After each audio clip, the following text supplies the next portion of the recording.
So hello everyone. चलिए बात करेंगे हम लोग एनाटॉमी की, और एनाटॉमी में हम देखने वाले हैं आज क्लैविकल बोन को। देखो, इससे पहले ना मैं आपको एक बात बताता हूँ। क्या होता है जब भी कोई व्यक्ति कंपटीशन की दुनिया में आता है ना, जैसे पीजी पोस्ट ग्रेजुएशन के लिए, जैसे हम एआईए पीजीटी के लिए कर रहे हैं बेसिकली, तो जब हम एंटर करते हैं तो अगर हमें किसी सब्जेक्ट से सबसे ज्यादा डर लगता है ना, वो होता है एनाटॉमी। बोले यार, अब हम इंटर्नशिप कर चुके हैं या इंटर्नशिप में है या कई साल हो चुके हैं पढ़ाई को, और एनाटॉमी पढ़ा था फर्स्ट ईयर, अब एनाटॉमी कहां से पढ़ेंगे। सबसे ज्यादा डरते हैं एनाटॉमी से। लेकिन एक बात भूल जाते हैं कि यार, आपको फर्स्ट ईयर का एनाटॉमी का पेपर थोड़ी देना है, हमें तो कॉम्पिटिटिव एग्जाम्स में एनाटॉमी के एमसीक्यूज को सॉल्व करना है। तो हमें बहुत डिटेल पढ़ने की नीड नहीं होती है, हमें सिर्फ उतना पढ़ना है जितना हमारे कॉम्पिटिटिव एग्जाम्स में आ सकता है या आता है यूजुअली।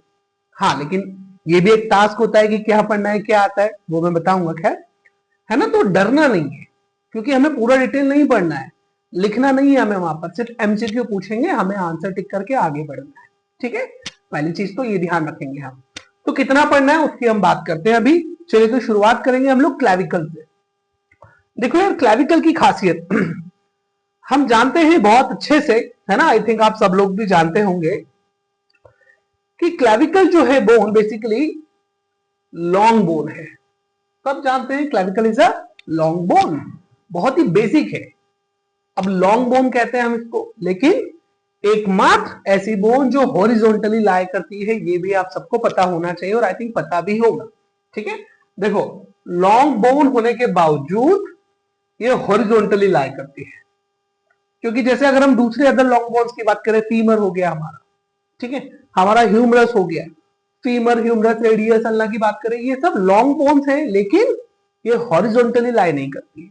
ठीक है, ये हॉरिजॉन्टली लाई नहीं करती, वो वर्टिकली लाइन करती है, लेकिन ये लॉन्ग बोन होने के बावजूद हॉरिजॉन्टली लाई करती है। पहली बात तो ये। फिर कुछ बेसिक बात है, इसे कॉलर बोन भी कहते हैं ऑब्वियसली, यहाँ पर इसे ब्यूटी बोन भी कहते हैं। तो कुछ बेसिक्स जो है वो आप सबको पता है ना, तो वो भी नॉलेज में होना चाहिए कि बाय चांस अगर पूछ लिया, उनका मन कर गया, एक बेसिक सा सिंपल क्वेश्चन ही पूछ लिया, कॉलर बोन, ब्यूटी बोन, तो क्लैविकल होता है। आगे बढ़ते हैं ना। चलिए, अगर हम आगे बढ़े तो क्लैविकल के बारे में यूजुअली कहा जाता है, जैसा मैंने कहा, हम बहुत डिटेल नहीं जाएंगे क्योंकि हमको फर्स्ट ईयर का पेपर नहीं लिखना है, हमें सिर्फ उतना पढ़ना है जितना हमारे अभी काम का कॉम्पिटिटिव एग्जाम्स में। तो देखिए, आपको पता होना चाहिए, आई थिंक आप सबको पता भी होगा, यहां लिखा है कि ये पहली बोन है जो बॉडी में ऑसिफाई होती है, first bone in the body to ossify. देखो, जितनी भी बोन्स है ना, वो शुरुआत में ऑसिफाइड नहीं होती है ना, ये आपको पता होना चाहिए। जैसे हम जानते हैं, जो चिल्ड्रंस होते हैं, बच्चे होते हैं, वो गिरते पड़ते रहते हैं। भाई, बच्चे गिरते पड़ते रहते हैं, छोटे बेबी गिरते पड़ते रहते हैं, उनमें कभी फ्रैक्चर नहीं होगा आसानी से। लेकिन जब कोई ओल्ड एज वाला पर्सन गिरता है तो आप देखेंगे वहां तुरंत फ्रैक्चर हो जाता है। दो रीजन है उसके। पहला तो बोन क्योंकि ऑसिफाई हो चुकी थी, ठीक है, और दूसरा रीजन ये है कि वहां पर डिमिनरलाइजेशन भी हो चुका है समय के साथ साथ। इसका सबसे बेटर फायदा होता है स्कल में, है ना, सुचरिंग। आप जानते होंगे स्कल में कुछ समय के बाद सुचरिंग होती है, एंटीरियर फॉन्टेनेल, पोस्टीरियर फॉन्टेनेल, जानते हैं हम लोग बेबी में, और सुचर्स होते हैं, गैप होते हैं। तो जब कोई छोटा बेबी गिरता भी है ना, तो स्कल में फ्रैक्चर नहीं होता, क्योंकि वहां पर अभी ऑसिफिकेशन नहीं हुआ है। ऑसिफिकेशन एक समय के बाद होगा। तो हर बोन में एक पर्टिकुलर समय के बाद ही ऑसिफिकेशन होता है, पहली चीज। उसमें भी अगर हम बात करें तो क्लैविकल जो है उसके बारे में ध्यान रखना, first bone in the body to ossify, और कहा जाता है ये मेम्ब्रेनस फॉर्म में ऑसिफाई होती है ना। ये भी इसकी अपनी एक खासियत है, ये ऑसिफाई तो होती है लेकिन मेम्ब्रेनस फॉर्म में, बहुत ज्यादा सॉलिडिफाई नहीं हो जाती है। जैसे हम कंपेयर करें फीमर से इसका, तो फीमर बहुत ज्यादा सॉलिडिफिकेशन दिखाता है, ये बहुत ज्यादा सॉलिडिफिकेशन नहीं दिखाता, मेम्ब्रेनस फॉर्म में होती है। तो देखिए, यहाँ पर एक और चीज आपने देखी, यहाँ पर एक और बात लिखी हुई है, कहा जा रहा है it has 2 primary and 1 secondary centre. अब देखो, ये ऑसिफिकेशन सेंटर है, ध्यान रखना है। कोई भी जो बोन होती है ना, वो जो ऑसिफाई होती है, तो उसके ऑसिफिकेशन के पर्टिकुलर सेंटर्स होते हैं, जिनको हम प्राइमरी और सेकेंडरी सेंटर्स के नाम से जानते हैं, पता होगा आई थिंक आपको। फिर भी मैं बता देता हूं, जो यूजुअली प्राइमरी सेंटर होता है, प्राइमरी सेंटर, वो यूजुअली पाया जाता है डायाफाइसिस वाले एरिया में। अब डायाफाइसिस क्या होता है, किसी बोन का, आप जानते होंगे, बीच वाला पोर्शन, ठीक है, जैसे ये हमारी हॉरिजॉन्टल बोन है, तो इसका बीच वाला पोर्शन ये वाला होगा, ठीक है, ये वाला पोर्शन होगा, ठीक है।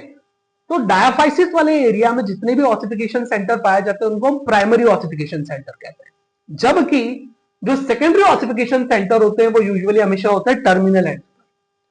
तो ये इसके दो एंड हो गए, एक एंड जहां से ये स्टर्नम से जुड़ रहा है और दूसरा ये स्कैपुला से जुड़ रहा है, ठीक है, दो एंड हो गए इसके।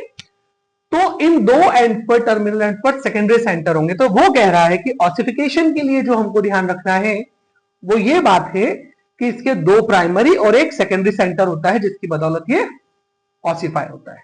इतना क्लियर है? आगे बढ़ते हैं। यहां पर देखो, जस्ट इमेजिन करिए हमने राइट क्लेविकल बोन को लिया। अब ये राइट क्लेविकल बोन है हमारी, ठीक है। तो मैंने क्या कहा, ये हॉरिजॉन्टली लाई करती है।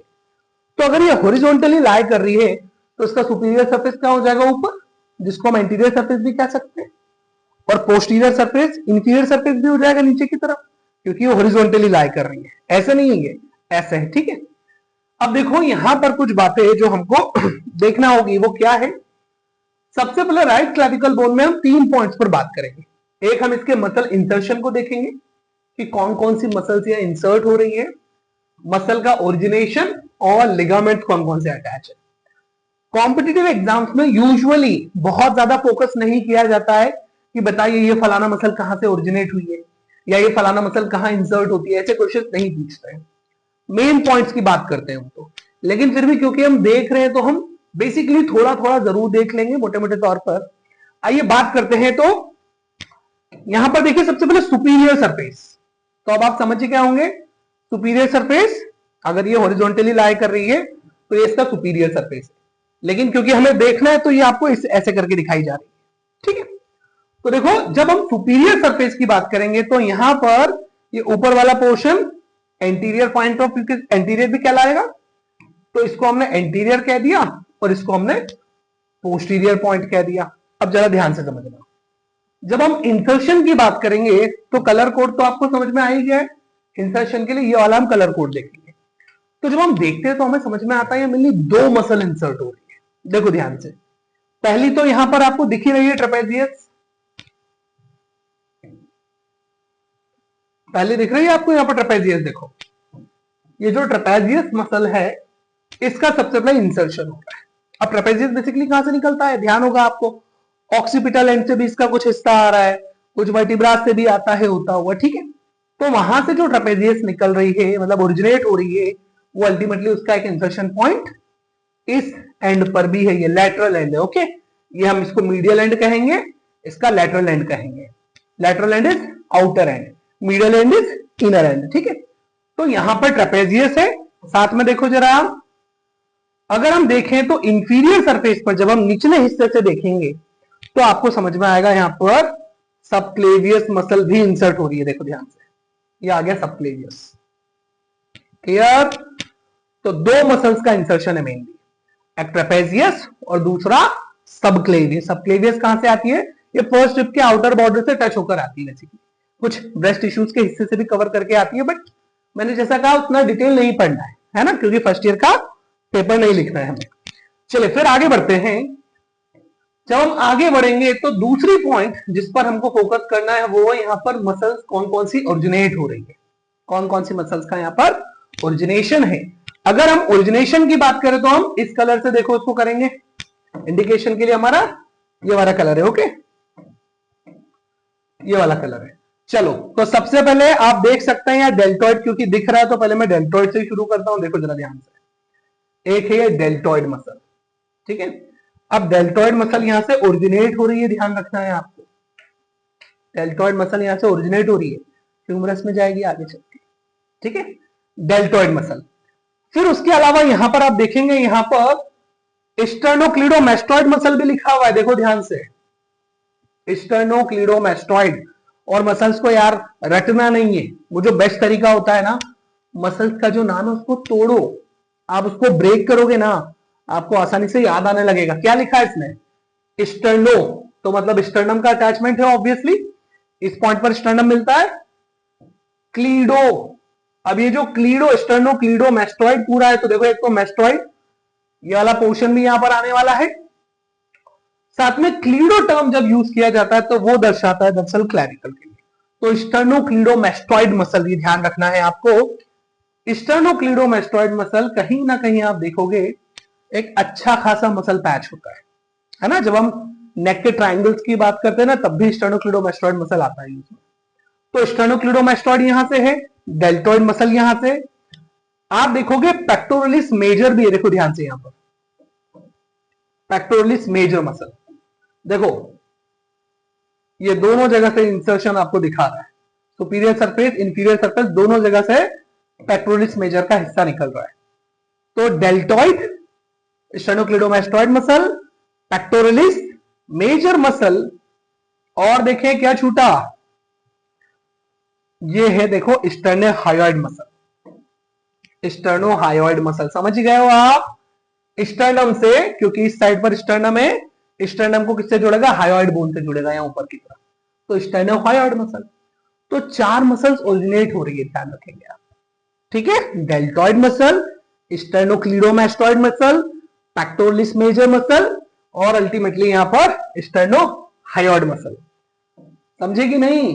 तो भैया 2 इसके हैं इंसर्शन और 4 इसके हैं ओरिजिन। अब देखो लिगामेंट का अटैचमेंट, वो एक ही लिगामेंट पर क्वेश्चन पूछता है और वही हमें मेन पता होना चाहिए। हालांकि जब हम देखेंगे ना लिगामेंट्स को तो यहां पर आपको लिगामेंट्स का कलर कोड समझ गए ना, देखो ये पर्पलिश कलर पे दिखा रहा है, पिंकिश पर्पल। तो यहां पर जब आप देखोगे तो आपको समझ में आएगा कि एक है कोस्टोक्लैविकुलर लिगामेंट, देखो ध्यान से, कोस्टोक्लैविकुलर लिगामेंट। कोस्टोक्लैविकुलर समझ गए कि नहीं, नाम से हमेशा ब्रेक करने की आदत डालो, ब्रेक करोगे आसान होगा याद रखना। कोस्टोक्लैविकुलर, कोस्टो फॉर कॉस्टल मसल, कॉस्टल्स को क्लैविकल से जोड़ने वाला मसल, लिगामेंट, सॉरी लिगामेंट जानते हो ना, एक बोन को दूसरे बोन से अटैच करने के लिए एक टिश्यू है जिसको हम लिगामेंट कहते हैं। सो कोस्टोक्लैविकुलर लिगामेंट कॉस्टल एरियाज को, रिब्स को अल्टीमेटली जोड़ने वाला है क्लैविकल से, तो कोस्टोक्लैविकुलर लिगामेंट। लेकिन जो मेन इंपॉर्टेंट लिगामेंट है वो है कोरैकोक्लैविकुलर लिगामेंट। ये ट्रेपेजॉइड लिगामेंट, कोनोइड लिगामेंट तो आप देख ही रहे हो, मेन जिस नाम से इसको जाना जाएगा वो है कोरैकोक्लैविकुलर लिगामेंट। और मेन देखो ये कोरेकॉइड प्रोसेस और क्लैविकल के बीच में एक अटैचमेंट है। कोरेकॉइड प्रोसेस स्कैपुला सबको पता है, ठीक है। Trapezoid ligament obviously trapezoid area को इन्वॉल्व करेगा, कोनोइड एरिया को इन्वॉल्व करेगा, बट ठीक है मेन इस पर फोकस करना है। सो कोरेकोक्लैविकुलर लिगामेंट जो होता है ये ऐसा लिगामेंट है जो कहीं ना कहीं कहता है कि पूरा जो वेट है हमारा, उस वेट को पूरे एक्सिस एरिया पर, सेंट्रल एरिया पर ट्रांसफर करता है, इसीलिए ये फेमस है कोरेकोक्लैविकुलर लिगामेंट। समझे आप, 2 मेन लिगामेंट याद करो, कोस्टोक्लैविकुलर एंड कोरेकोक्लैविकुलर लिगामेंट। तो 2 इंसर्शन है, 4 ओरिजिन है एंड 2 लिगामेंट्स है। देखो काम की बात क्या है यहां पर, जैसा मैंने लिखा, मैंने कहा ना आपको वो मेनली एक लिगामेंट पर क्वेश्चन पूछते हैं। यहां लिखा देखो, weight of the upper limb, weight of the upper limb is transmitted to the axial skeleton through coracoclavicular ligament. ये एमसीक्यू में कई बार आया है, इसको पूछा जाता है, इसलिए ये हमें ध्यान रखना होगा। इसके अलावा देखो लिखा, most of its part ossifies in membrane, only long bone to ossifies in membrane. मैंने कहा ना ऑसिफिकेशन सेंटर्स की थी बात यहां पर, 2 प्राइमरी एक सेकेंडरी, लेकिन वो जो ऑसिफिकेशन सेंटर है वो ऑसिफाई भी करेंगे तो मेम्ब्रेन फॉर्म में, तो पहला बोन है लेकिन मेम्ब्रेन के फॉर्म में ऑसिफाई होता है, ये भी आप जरूर ध्यान रखेंगे। आगे बढ़ते हैं, फिर क्या खास बात है, देखो उसी चीज को मैं आगे बढ़ा रहा हूं यहां पर। आप देखोगे अगर हम सरफेस के बेसिस पे एंड्स की बात करें तो मैंने अभी आपको पहले भी बता दिया था कि दरअसल ये वाला जो पॉइंट है, देखो अगर मैं ऐसे खड़ा हूं तो ये स्टर्नम से अटैच है मेरा क्लैविकल, तो ये मेरा मीडियल एंड हो गया और ये मेरा लेटरल एंड हो गया, ठीक है, राइट क्लैविकल की बात कर रहे हैं। ठीक उसी तरह से देखो यहां पर आप देख सकते हैं ये लेटरल एंड लिखा है, लेटरल एंड को एक्रोमियल एंड भी कहते हैं, क्यों, ये एक्रोमियल प्रोसेस से अटैच है, स्कैपुला का जो एक्रोमियल प्रोसेस होगा वहां पर अटैच होने वाला है, इसलिए इसको एक्रोमिलियल लेटरल एंड भी कहते हैं। यहां देखो आप, यहां लिखा है स्टर्नल, इसी को हम मीडियल एंड भी कहते हैं, क्यों, क्योंकि वाला जो पॉइंट है ये अल्टीमेटली हमारे स्टर्नम से जुड़ने वाला है, तो स्टर्नल एंड या मीडियल एंड, ध्यान रखेंगे। यहां पर एक जो चीज है, ये पोस्टीरियर एंटीरियर तो आप समझ गए हैं ना। जो एक इंपॉर्टेंट चीज है, एक लैंडमार्क बनाने वाला हूं मैं यहां पर, देखो ये लैंडमार्क हमारे लिए बहुत इंपॉर्टेंट है। इस लैंडमार्क के लिए यूजुअली क्वेश्चन पूछते हैं। देखो अगर ये मीडियल एंड है और ये लैटरल एंड है, तो यहां से मीडियल 2/3, देखो ये लिखा है मीडियल 2/3 और यहां से लैटरल 1/3, ये जो जंक्शन है ना, ये जंक्शन मोस्ट कॉमन है फ्रैक्चर के लिए। फ्रैक्चर यहां पर मोर कॉमनली देखने को मिलते हैं, बहुत आसानी से फ्रैक्चर होता है। सो ये क्वेश्चन भी पूछा जाता है, most common site for fracture in clavicle. तो क्लैविकल फ्रैक्चर के लिए मीडियल 2/3 एंड लैटरल 1/3 वाला जो पॉइंट होता है ना, ये मोस्ट कॉमन साइट है फॉर फ्रैक्चर। तो ये भी आपको ध्यान रखना होगा, ठीक है। क्लियर, समझ गए ना लैटरल एंड मीडियल एंड, मैंने कहा ना फर्स्ट ईयर एनाटॉमी नहीं, कंपटीशन के हिसाब से। आगे बढ़ते हैं। देखो यहां पर फैसेट्स के बारे में बताया गया है आपको।